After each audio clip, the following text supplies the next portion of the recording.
It was a wet weekend. Environment Canada says Lethbridge received 59 millimeters of rain since Friday. While the wet weather caused some challenges for city crews, others in the region say the precipitation could not have come at a better time. Carson Marsouk reports. Farmers in southern Alberta are describing the recent rainfall as a turnaround event for this year's growing season after a dry spring. We've gone from, honestly, to where we probably wouldn't even have combined to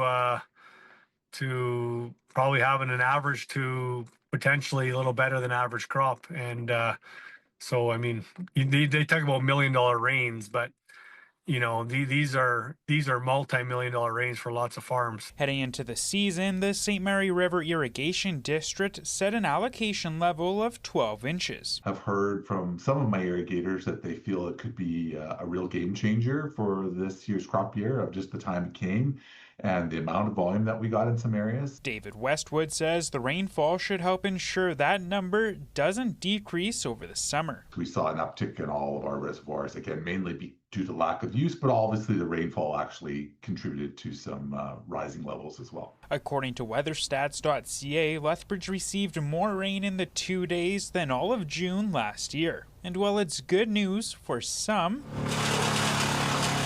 others in the city have begun the cleanup process. It was a really busy weekend. We were set up really well with folks with rakes and shovels and just in different areas of the city looking for problems. The city's 311 received 81 sewer-related and 26 tree-related calls during the storm. In 2020, the city updated its process for its rain event response, with this weekend being the first time it was enacted. Everything that we laid out worked really well, and we had a really good process, and we followed it, and it turned out really well.